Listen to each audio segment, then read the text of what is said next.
अस्सलाम वालेकुम, this is Usman Arshad. उम्मीद करता हूँ आप सब खैरियत से होंगे। आज की इस वीडियो के अंदर हम लोग फास्टिंग के हवाले से बात करेंगे। याद रहे आपने इंटरमीडिएट फास्टिंग को रिलीजियस फास्टिंग के साथ कंपेयर नहीं करना। वो सेपरेट चीज़ है, ये सेपरेट चीज़ है। ये फास्टिंग की मेन 2 टाइप्स होती हैं। जो पहली होती है उसे हम कहते हैं ड्राई फास्टिंग और दूसरी होती है उसे हम कहते हैं वाटर फास्टिंग। सबसे पहले ड्राई फास्टिंग को डिस्कस करते हैं। ड्राई फास्टिंग के अंदर क्या होता है कि हम लोग जिस पीरियड के दौरान फास्टिंग कर रहे होते हैं उसके अंदर ना हम कुछ खाते हैं ना कुछ पीते हैं। जबकि दूसरी तरफ जो दूसरी फास्टिंग होती है जिसे हम लोग वाटर फास्टिंग बोलते हैं, उसके अंदर आप अपनी फास्टिंग विंडो के दौरान वो मशरूबात या ड्रिंक्स ले सकते हैं जिसके अंदर 0 कैलोरीज होती हैं, जो कि आमतौर पर ग्रीन टी, वाटर और कॉफ़ी होती है अनस्वीटेंड। अब हम बात करेंगे डिटेल में कि फास्टिंग की विंडो क्या होती है और ईटिंग विंडो क्या होती है। वो विंडो जिसके दौरान आप भूखे रहते हैं उसको हम लोग फास्टिंग विंडो बोलते हैं, और वो विंडो जिसके अंदर हम खाते हैं, नीड खाते हैं, उसको हम लोग जो है वो ईटिंग विंडो बोलते हैं। आमतौर पे 16-8 फास्टिंग की जाती है। 16 का मतलब ये है कि ये 16 आपकी फास्टिंग विंडो है, दूसरी 8 ये आपकी ईटिंग विंडो है। कुछ लोग 20 और 4 फास्टिंग करते हैं। 20 आवर्स वो भूखे रहते हैं, फास्टिंग करते हैं, और 4 घंटे की उनकी खाने की विंडो होती है। तो ये डिफरेंट विंडोज़ आप सेलेक्ट कर सकते हैं। याद रहे, अगर आप फास्टिंग में न्यू आ रहे हैं तो आप पहले 12 की फास्टिंग करें, यानी 12 घंटे आप खाना खाएं और 12 घंटे की आप फास्टिंग करें। फिर आप उसको 14 पे ले जाएं, फिर उसको आप 16 पे ले जाएं। तो जैसे जैसे आपकी फास्टिंग की विंडो ज़्यादा होती जाएगी, आपकी जो ईटिंग विंडो है वो छोटी और स्क्वीज़ होती जाएगी।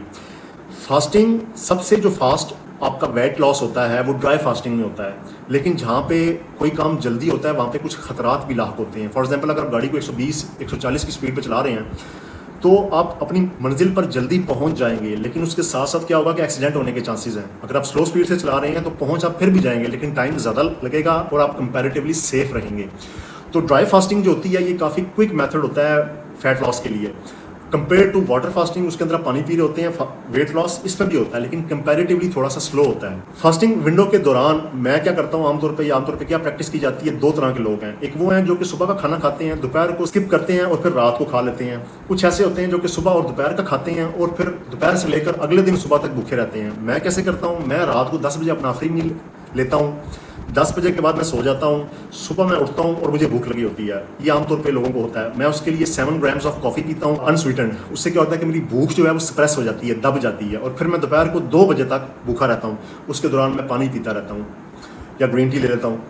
तो ये बेसिकली मेरी विंडो का साइकिल है। आप अपनी विंडो का साइकिल अपनी मर्जी से चूज़ कर सकते हैं, या आपको सुबह दोपहर खाना है या आपने सिर्फ रात को खा के अगले दिन दोपहर को खाना है। It's all up to you, जैसे आप कन्वीनियंस फील करते हैं। अगर आप ऑफिस जाते हैं या आपकी जो शेड्यूल है उसके हिसाब से you have to choose that window. जो मॉन्क्स होते हैं वो भी फास्टिंग करते हैं। वो आमतौर पे सुबह का मील लेते हैं और फिर दोपहर का मील लेते हैं। दोपहर के मील से लेकर अगले दिन की ब्रेकफास्ट तक वो कुछ नहीं खाते, ठीक है, और उसके दौरान वो पानी जो है वो पीते हैं। और आपने ये देखा होना कि मॉन्क्स की जो एजेस होती हैं वो बहुत ज़्यादा होती हैं। जबकि ड्राई फास्टिंग के अंदर क्या होता है कि ड्राई फास्टिंग के अंदर आप ना पानी पीते हैं और ना कुछ खाते हैं। अब ड्राई फास्टिंग को तो हमने ये देखना होता है कि ड्राई फास्टिंग हो किस जगह पर रही है। अगर तो आप किसी गर्म इलाके में हैं, ठीक है, तो वहाँ पे ड्राई फास्टिंग जो है वो करना it's all up to you. But अगर आप किसी ठंडे इलाके में जैसे नॉर्वे, स्वीडन, डेनमार्क, यूके, जहाँ पे बहुत ज़्यादा बर्फबारी होती है और मौसम ठंडा रहता है, तो वहाँ पे आप इजीली ड्राई फास्टिंग कर सकते हैं, ठीक है। उसमें आपको इतनी प्यास नहीं लगेगी। लेकिन आप किसी गर्म इलाके में रह रहे हैं और आपको बहुत ज़्यादा स्वेटिंग हो रही है तो आपको उससे जो है वो आप थोड़े अनकंफर्टेबल होंगे, आपको डिहाइड्रेशन भी हो सकती है। नंबर 2 ये होता है कि अगर आप ड्राई फास्टिंग कर रहे हैं तो वो अपनी किडनीज़ को चेक कर लें, क्योंकि अगर आप पानी नहीं पिएंगे तो कुछ ना कुछ हल्का फुल्का जो लोड होता है वो किडनीज पे आता है as compare to water fasting के। तो आप अपनी जो किडनीज है उसके टेस्ट भी कर सकते हैं। कुछ लोग वाटर फास्टिंग को as a lifestyle adopt कर लेते हैं, यानी कि वो खाते ही इस तरह से हैं कि वो सारी उम्र उसी को ही फॉलो करते हैं। मैं कुछ ऐसे लोगों को जानता हूँ जो कि सिर्फ सुबह का नाश्ता करते हैं और दोपहर का खाना खाते हैं 12 बजे, उसके बाद वो कुछ नहीं खाते और पीते रहते हैं। ये उनका लाइफ स्टाइल होता है, जैसे कि मॉन्क्स हो गए। कुछ ऐसे लोग होते हैं जो रात को खाना जब खा लेते हैं और फिर अगले दिन दोपहर का खाना खाते हैं। ये उनका लाइफ स्टाइल कैसा होता है, ठीक हो गया। और वो ये तकरीबन काम सारा साल करते हैं। कैंसर के अगेंस्ट हमारे पास सबसे जो इफेक्टिव टूल है मेडिसिन के साथ साथ वो फास्टिंग है। फास्टिंग इतनी ज़बरदस्त चीज़ है कि ये आपके जो कैंसरियस ज़ोंबी सेल्स होते हैं ये उनको मारने के लिए बड़ी इफेक्टिव है। और एक और इसकी खास बात ये है कि अगर आपको कैंसर होने की प्रोबेबिलिटी है या there are some chances that you can get cancer in old ages, क्योंकि हम जानते हैं कि बहुत सारे कैंसर जो है वो एजिंग के साथ रिलेटेड होते हैं, तो उन कैंसर की जो प्रोबेबिलिटी होती है उसको नीचे लेके आने के लिए आप फास्टिंग कर सकते हैं। अगर आप फास्टिंग कर रहे हैं और आप साल में 6 महीने फास्टिंग कर रहे हैं, वाटर फास्टिंग कर रहे हैं, तो आपको कैंसर होने की जो प्रोबेबिलिटी है वो नियर टू जो है वो 10% रह जाएगी।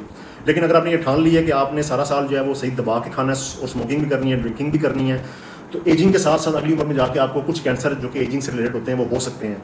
तो आपके पास 2 ऑप्शन हैं कैंसर से बचने के लिए। एक तो ये है कि कैंसर हो जाए और फिर आप फास्टिंग स्टार्ट करें, या दूसरी ऑप्शन ये है कि आपको पता है जब कि हमारे पास कैंसर का इलाज इतना इफेक्टिव नहीं है या 100% नहीं है, या जो है वो सर्वाइवल रेट 100% नहीं है, तो उसके लिए आप हिफ्ज़ मा तक़द्दुम वक्त से पहले एहतियात करके आप उस डेंजर जोन में एंटर नहीं होते जहाँ पे आपको ये डर हो कि भाई मैं अगर यहाँ पे जाऊँगा तो मुझे कैंसर हो सकता है। उसका लिए है कि आप फास्टिंग को अपनी लाइफस्टाइल में इंक्लूड कर सकते हैं।